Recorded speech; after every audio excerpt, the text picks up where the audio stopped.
Easy जो method है वो है आपका प्रत्यक्ष विधि। ओके, तो आप लोग क्या कीजिएगा, प्रत्यक्ष विधि से आप उसको निकालिएगा। विजिलेंस विधि से सॉल्व कीजिए तो आपको जानकारी होगा तभी ना दे पाइएगा, ना होगा तो कैसे आप उसको सॉल्व कर पाइएगा। तो चलिए इसको देखते हैं। इसके बाद जितने भी आपका क्वेश्चंस है यानी 14 चैप्टर्स में, यानी स्टैटिक्स जो चैप्टर्स है उसमें जितने भी एक्सरसाइज है उन सभी का हल आप लोगों को मिलेगा इसी चैनल पे, तो बने रहिए। ये पग विजिलेंस विधि है। तो यहाँ पे देखिए ये फर्स्ट नंबर क्वेश्चन है जो कि यहाँ पे दिया हुआ है पौधों की संख्या और घरों की संख्या। यहाँ पे पौधों की संख्या में अंतराल दिया हुआ है, जैसे कि यहाँ पे 0 से 2 और 2 से 4, 4 से 6, 6 से 8, 8 से 10, 10 से 12 और 12 से 14, यानी 0 से 2, 2 से 4, 4 से 6 ऐसे दिया हुआ है ना। उसके बाद दिया हुआ है FI का मतलब होता है बराबरता, जो कि 1, 1, 2, 1, 5 ऐसे दिया हुआ है। ओके, अब हम लोग निकालेंगे क्या, वर्ग चिन्ह। वर्ग चिन्ह जानते हैं आप लोग कैसे निकालते हैं, तो देखिए वर्ग चिन्ह निकालने का तरीका होता है कि ऊपरी सीमा प्लस निचली सीमा, ऊपरी सीमा प्लस निचली सीमा बाई 2। इसका मतलब है कि 0 से 2 यानी 0 प्लस 2 अब बटा 2 करेंगे तो 2 बटा 2 बराबर 1 आएगा ना। तो यहाँ पे इसका चिन्ह कितना हो जाएगा, XI 1 हो जाएगा। उसी तरह 2 और 4 6, 6 बटा 2 करेंगे तो कितना आ जाएगा, 3 आ जाएगा। फिर 6 4 10, 10 बटा 2 करेंगे तो कितना आ जाएगा, 5 आ जाएगा। 8 6 14, 14 बटा 2 करेंगे तो 7, 8 10 18 बटा 2 करेंगे तो 9, 10 12 22 बटा 2 करेंगे तो 11, 14 और 12 तो 26, 26 बटा 2 करेंगे तो 13 आ जाएगा। ठीक है, अब देखिए उसके बाद आता है यहाँ पे आप लोगों को पता है कि कल्पित माध्य विधि में DI निकालना था। ठीक है, अब इसमें क्या निकालना है, UI निकालना है। UI निकालेंगे तो UI का सूत्र होता है कि x माइनस A/h। अब आपका A क्या है, जो XI, इसको XI बोलते हैं। XI का मतलब होता है चिन्ह, वर्ग चिन्ह, और H का मतलब होता है इनके बीच में डिफरेंसेज। इनके बीच में डिफरेंसेज क्या है, यानी 0 से 2 जाने के लिए देखिए 0 से 2 यानी इसमें से इसको घटा देंगे तो 2 माइनस 0 कितना हो जाएगा, 2 होगा। यानी इसका जो H है यानी हाइट है वो आपका हो गया लेंथ। ठीक है ना, तो इसको हाइट भी बोल सकते हैं, लेंथ भी बोल सकते हैं। H आपका कितना है, तो 2 है। ठीक है, उसके बाद आता है A। तो A आप लोगों को बताए हुए थे कल कल्पित माध्य विधि में कि करना क्या आप लोगों को, कि ऊपर से XI में क्या करना है, आपको गिनना है कि कितने इसमें नंबर्स दिए हुए हैं, जैसे कि 1 2 3 4 5 6 7 हो गए। इसमें से क्या करना है, बीचों बीच वाली संख्या को देखना है। बीचों बीच वाली संख्या कौन सा है, तो 3 को नीचे छांट देंगे, 3 को ऊपर छांट देंगे। ठीक है, बीच में क्या है, 7।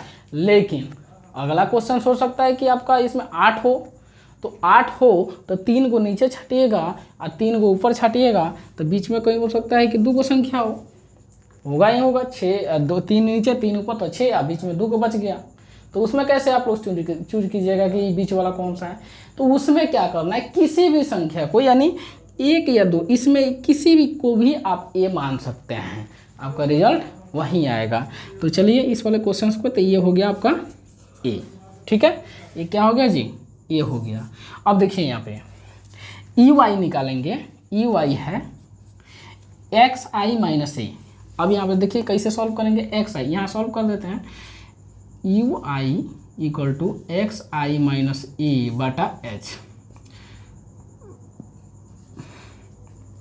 XI है आपका 1, A क्या है, A है आपका 7 और बटा H का मतलब 2। तो 1 में से 7 जाएगा तो -6 बटा 2 कीजिएगा तो कितना आ जाएगा, -3। तो यहाँ पे -3 डाल देंगे। ठीक है, सेम उसी तरह आपका 3 में से यहाँ पे क्या करेंगे, 3 में से 7 को हटाएंगे, चूँकि XI आपका 3 है, 3 में से 7 अब बटा 2 करेंगे तो 3 में से 7 गया तो -4 बटा 2 कितना, -2। तो ये -2 आ जाएगा। फिर उसके बाद आप यहाँ से 5 में से 7 को घटाइएगा और बटा 2 कीजिएगा तो -2 बटा 2, तो यह आ जाएगा 1 -1, यानी यहाँ -1। एक यहाँ चीज़ नोटिस कीजिए, देखिए -3 से -2 इसका मतलब एक एक क्या हो रहा है, घट रहा है। तो एक घट रहा है तो यहाँ पे क्या हो जाएगा 0, फिर यहाँ पे 1 होगा, फिर यहाँ पे 2 होगा और यहाँ पे 3 हो जाएगा। इसको जांचेंगे कि भाई 3 होगा कि नहीं होगा।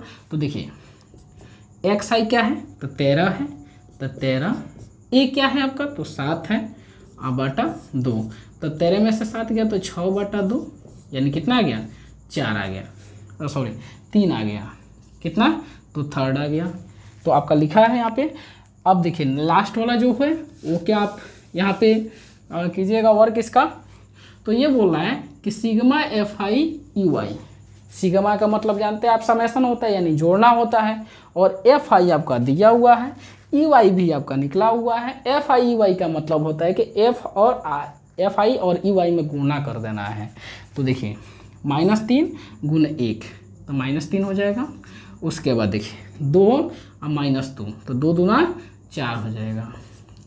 देखिए -1 और 1 तो -1 हो जाएगा, -1 गुना 1 तो -1 हो जाएगा, 0 गुना 5 तो ये हो जाएगा 0, 1 गुना 6 तो 6 का कम 6 हो जाएगा। उसके बाद देखिए 2 और 2, 2 दूना 4, 3 और 3, 3 त्रिका 9। तो इसको क्या करेंगे हम लोग, जोड़ देंगे, जोड़ेंगे तो देखिए प्लस वाले को एक साथ और माइनस वाले को एक साथ, तो 9 4 13, 13 6 19 हो जाएगा, कितना 19। फिर ये माइनस क्यों लगाए, क्योंकि ये माइनस में है, तो 4 1 5 और 5 और 3 8, तो 19 में से 8 जाएगा तो कितना बचेगा, 11 बचेगा। इस 11 को अब देखिए इसका सूत्र होता है, पग विचलन विधि निकालने का सूत्र होता है कि x bar equal to A plus H sigma F I U I by sigma F I. तो ए कितना है आपका, ए आपका है 7, चूँकि यहाँ पे देखें तो ये आ जाएगा 7 प्लस, अब देखिए एफ आई यू वाई, तो एफ आई आपका कितना, एफ आई यू वाई कितना है 11 बटा एफ आई कितना है तो 20। अच्छा इनके साथ में क्या है यहाँ पे एच है तो 2, तो देखिए 2 काटेगा इसको 10 हो जाएगा, तो ये हो जाएगा आपका 7 प्लस 11 बटा 10। तो देखिए इसका एलसीएम लेंगे तो 10 है कम 10, भाई एलसीएम लेंगे तो 10 और 1 का 10 से हो जाएगा, तो 10 होते 70 प्लस 11 बटा 10, तो ये हो जाएगा 70 11 81, 81 बटा 10 काटेंगे तो ये कितना हो जाएगा 8.1। तो देखिए इससे भी आपका आया 8.1। कल की जो क्लासेज हुई है उसका लिंक डिस्क्रिप्शन में है, उससे भी आया आपका 8.1 जो कल्पित माध्य विधि कहते हैं। आपने प्रत्यक्ष विधि निकाला उसमें भी आया 8.1। तो इसका मतलब है कि प्रत्यक्ष विधि यानी माध्य निकालने का 3 ठो विधि होता है, एक प्रत्यक्ष विधि होता है, एक पगविलन विधि और एक कल्पित माध्य विधि। रहा बात कि पगविलन विधि और कल्पित माध्य विधि का थोड़ा सा प्रोसेस ज़्यादा है और प्रत्यक्ष विधि का सिंपल सा है। तो जितने भी क्वेश्चंस आएगा, अगर बोलेगा एग्जाम में कि माध्य निकालिए तो आप प्रत्यक्ष विधि द्वारा निकाल दीजिएगा, अगर बोलेगा नहीं इस विधि द्वारा